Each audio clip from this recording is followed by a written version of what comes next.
Hello, I'd like to I want to welcome all to a little new early access game on Steam that I thought looked cool because it reminded me of, I think it's called Creeper World, which is a really fun game that I always enjoyed playing. Yeah,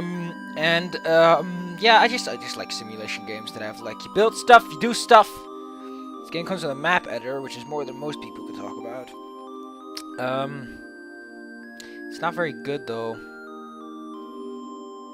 Apparently, I'm already being told that someone doesn't like me, which is okay. Yeah, this guy perfectly understands this game is not great because this game isn't great. It's got 3 recommendations though, and I don't think that works. This is very early development. Don't call it early. It's called very early because the things that are in this game are the graphics and some very basic material collecting elements. And for what this game has planned, it might work, but as it stands, it just won't work, because it won't work, because it won't work. We've got several maps. We've got the highly experimental map. Let's take a look at some of these maps so we can see what it's all about. I probably should have. Now I have the build menu. I didn't have access to that before. Really awkward controlling, because usually you click and drag like a map would. Interesting map. See, there's no ocean. Maps just end. You have crystals, which I don't think you can even do anything with as of right now. Oh, look, it's Pac-Man. There's a whole city down here. Oh, that's why I can build, because there's already an entire city. I guess that's why it's a test map. Oh, there's lava in this game. Very professional map. Very, very professional. You can't even save. You can't save. You've got flooring, which doesn't exist yet. You've got decorative, which doesn't exist yet. You've got things you can build that it doesn't properly tell you what they do. This game would do with some tooltips that aren't just farm. Because, here's the thing. You want your icons to display what it is. You want your tooltips to tell you what it's for. You want your icons to be as indicative as possible. Like, when I look at a farm icon, the first thing I think is, that's a farm. And then you can do a little grain stalk, a little icon that tells you how big it is. That would work better than this. So let's look at some of the other maps, because this is clearly just a map used by the developer. You can't do this. So why does it ask you?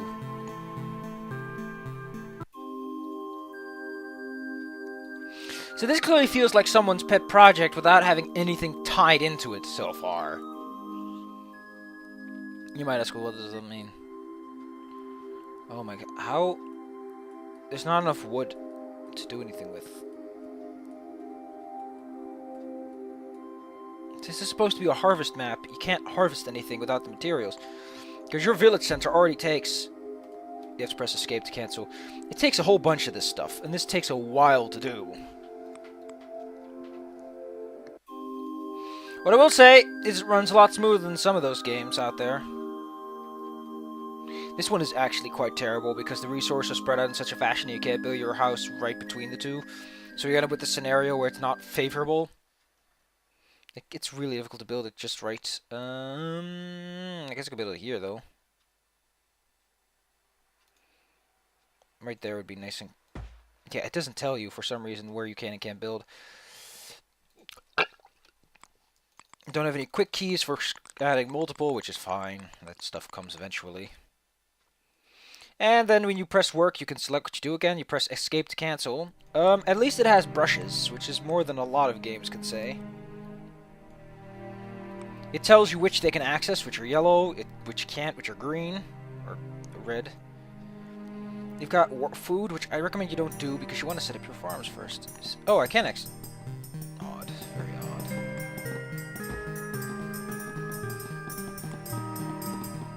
I haven't really heard these sound effects all that much. I recommend dismantling any available walls because as of right now they serve no purpose and they contain 6 wood, which makes them extremely valuable. Oddly enough. There's a small farm here, which I guess it means I should just dismantle that. Now, I have to say, it already feels like it could be something great with all those little people moving around. It has the issue, though, with things being slow. and that's one of those games where you're supposed to eventually die. Tip, you can't make a good roguelike out of a strategy game. Because strategy games tend to be about conceptual, overarching, just strategy, and roguelikes are more about moment-to-moment encounters. So those things do not click very well. So please, do not promote it as such, because I think that's what it promotes itself as. Luckily for us... Yep, this guy says it's a roguelike at least, and here it says it's a roguelike. You can't make roguelikes out of simulators, or... You can't make them out of simulators, because that's half what the roguelikes are. You cannot make a roguelike out of a strategy game, because strategy games are about long-term decisions, roguelikes are about day-to-day decisions. Dwarf Fortress isn't a roguelike, it's just a simulator that isn't designed to be won, it is designed to be eventually lost. This doesn't have the random elements, it doesn't have the random elements, it doesn't have the random elements that make a roguelike different every time. You can't call it a roguelike if I know what my experience is going to be, is what I'm trying to say. It does have a day-night cycle, and I know a lot of games that do not have a day-night cycle that say, we'll have a day-night cycle. All things considered, the main problem is that you don't know what anything does, and it feels kind of slow for what it is, but it seems to be going a lot faster now. I don't know what it is. I think it's because my village center isn't miles away. And they're trying to rebuild these tents. No, stop doing that. We'll build our tents closer to home where we can put the resources up right away.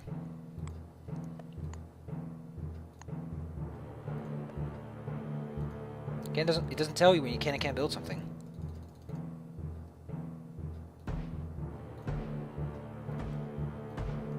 It already has population growth, which I think is primarily managed.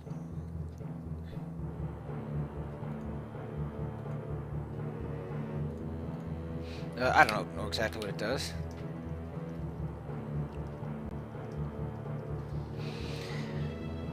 Lots of icons, which I don't know what they mean. Because here's the funny thing, none of the icons match any of these icons. This is happiness. I don't know why I'd pick that for happiness, or why I'd give happiness some sort of set maximum it can reach.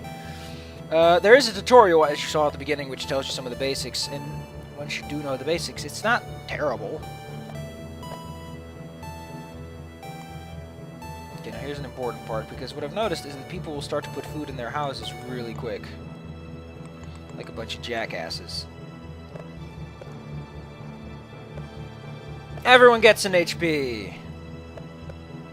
For no reason whatsoever, they just get some HP. If you wonder what these are for, these are actually used to expand your build radius, because it is limited by the building that it's adjacent to. They can store resources inside themselves as well. Lightning, you've got small wooden torches for some reason. And you've got food storage, which is basically what these things are, but yeah. Kind of weird. Because you can't save, there's really no motivation to do anything long-term. So as of right now, it feels more like a tech demo slash proof of concept, or look at me, I can make sprite art. I'm not saying that's a bad thing. Is this, by the way, a stockpile? Can this house resources? Oh, look at them. This game could do with a speed up. In fact, most simulation-based games that function in this format of being relatively slow and being cumbersome, having a speed up function, I think that's probably in their to-do list. This game is currently in dev. Oh, it is a tech development!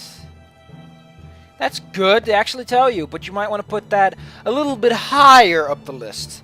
Then again, this does seem to be the standard format that Steam provides. And it's kind of weird that they put what is the current state of early access below, how is the full version planned to be different, and approximately how long. I think it's important to know what you're buying before you give a shit how long it will be in that status. But I can't blame the developer for that, because he's just trying to do stuff. I like how people they have to actively spend a tick of their time to get a house. And now people will start stealing all that food and putting it in there, which is super annoying, because I don't know if farmers can take it back out. Yeah, this game could use hotkeys, but again, it's apparently just a tech demo. If it is, then it's fine. And I look forward to it, because the reason I was interested is that, again, it reminds me of Creeper World, with the elevation system, that it probably never uses for anything other than resource allocation. But I like the concepts, because same reason I like RimWorld. Again, this should probably change, because this is what you do with your keyboard. You want to click and drag. because that's a more natural motion than, oh, let's sweep it away. This is a mobile means of transportation. This works on mobile devices with touchscreens, does not work for mouse control. I don't know if it is supposed to be mouse control. It feels very compatible with that system. But then again, Towns did too, and Towns did a very similar system. It had your queue here, it had your builds here, it had your general statistics down here, and your general orders. And it felt very mouse-driven, where most people would probably prefer quick keys and shortcuts. Look at all these little people go.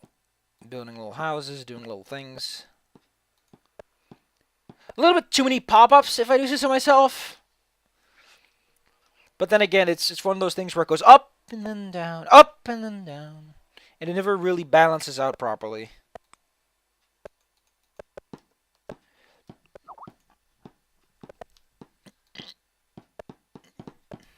wonder if these grow back or not.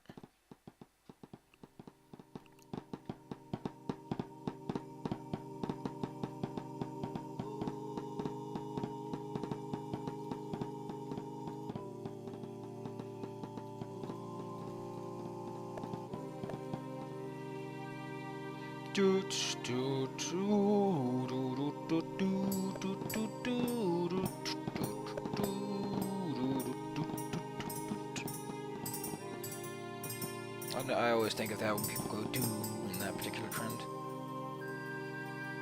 It's a really nice star background, though.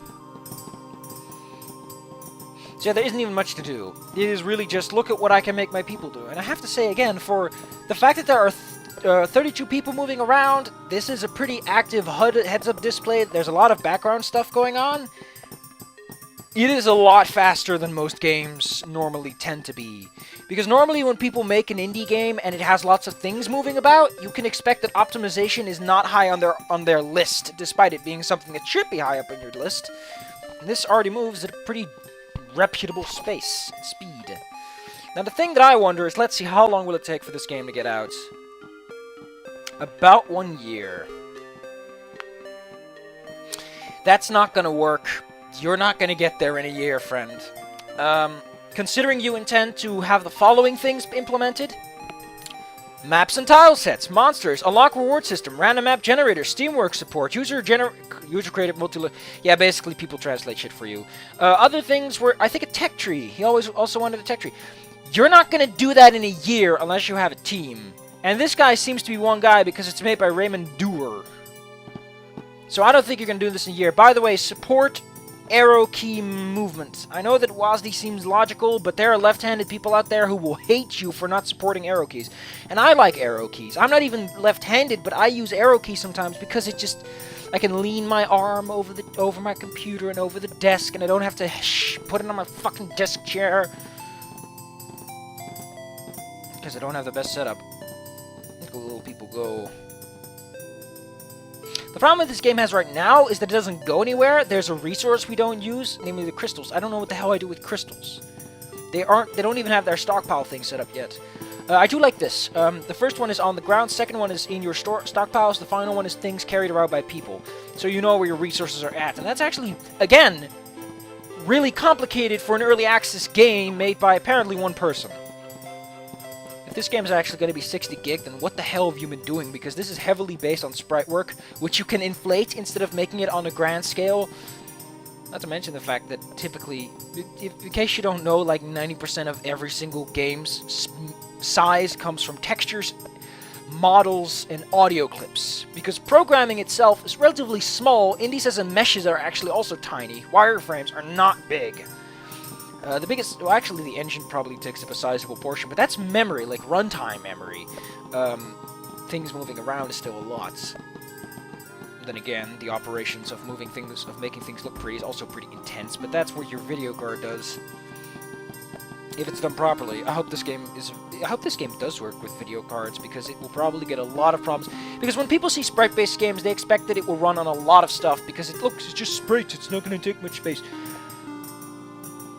That is going to be a problem, because again, this is a large-scale simulator. It is not something like Powder, where it is pixel and sprite-based, but because the game is turn-based, relatively simple in mechanics, this has a lot of people moving around in a relatively complex field. They aren't moving tile by tile, pixel by pixel. this is a relatively high-fidelity pixel game for that, and there's so much going on that a lot of people might not be able to run it despite that, especially once it starts integrating things like monsters. I mean, it's already at 4 GB of memory required. It does not mention a video card, which gives me the strong inclination that it does not have video card. It does not run via video card, which it should eventually focus toward. Lighting system looks good, by the way. This is a lighting system that I can agree with because it's tiny little triangles. And triangles, some of the best shapes you can find in the universe. And I get the idea, though, that the lighting reacts to the environment around it because this doesn't line up with this at all. Oh, look, my farm's almost done. So, what do I have to say about this game? High hopes. Really high hopes. I hope it goes somewhere. I hope it meets some people. Because it already looks like the kind of game that once it's a bit fleshed out a bit, once it's had that work done, the saw pulled through the logs and cut up into pieces and divvied out nicely, and it has a map that is fun to play instead of a map that's just, here, look, you can do your shit here. It probably works. It'll probably be a pretty good game. But again, a year is very optimistic. For all the things he wants to implement, unless he has experience with figuring out the bugs, gonna be a problem. If he doesn't have a good logger, it's gonna be a problem. It's probably gonna be a problem simply because the mechanics he wants to implement, for one person in a year, high expectations of yourself. Now let me tell you one thing, I'm a fast programmer, even I can't pull that shit off too well. It just... Okay, but he has experience again, then he probably could make it. Because experience is probably more for helping you figure out what you did wrong, because you're never gonna do it right. The thing with programming is that it's more an art. You try, you iterate, you figure it out. Just like you can't draw a perfect... I like how that has range. You can't draw a perfect sketch on your first go. You're gonna have to iterate through that stuff and get better time after time. Okay, put some people on farm duty.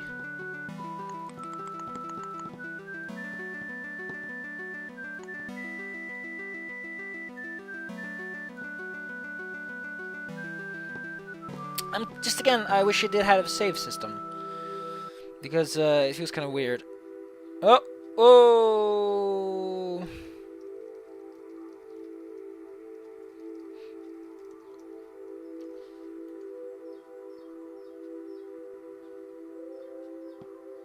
It does have a minimap. It has a tile-based minimap, which apparently generate... Like, this is just impressive that it has this system built in. It has a very cohesive minimap setup that tells you a lot. And again, this is not how a roguelike works. What is that, though? Oh, it shows you where the resources... Wow.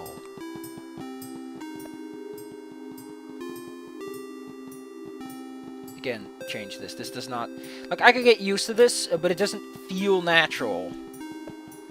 Considering that the mouse is... That the idea behind the mouse is that it's an indicator of stuff. I like how it slows down. This is probably literally just an overlay. And in the background, it's swooping everything around.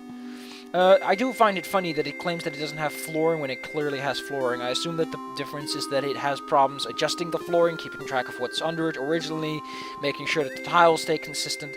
That's all kind of stuff that you've got to figure out over time, you know? I have noticed that, unlike most games where a farm can be maintained by 1 or 2 people and it generally works out, this game is really demanding on the farm side. Like, these 2 things don't do all that much. And it's all carrots. For the price of $15, you shouldn't get it right now. Once it's fleshed out a bit, you should probably try it. I'll keep you up to date, because just like RimWorld, it's a game that I probably will like. RimWorld I already like, because RimWorld's already very good. I've seen some other people play. It's really fun. This game might get somewhere. It does seem a lot less micro-based and a lot more macro-based because you can't individually assign people. Yes, you can look at your population chart and be like, ooh, who's who, what's what. There still is that sense of this is not about, like, large groups. This is about people doing shit what they want to. Then again, people have stats assigned to them, which is something you would expect from a game where you can assign people places because they would benefit from certain stats. I like you can see this person's carrying a carrot. Carrot's almost grown. Can someone get that carrot? Give me that carrot. Now what I should do is I should build a place to put my shit.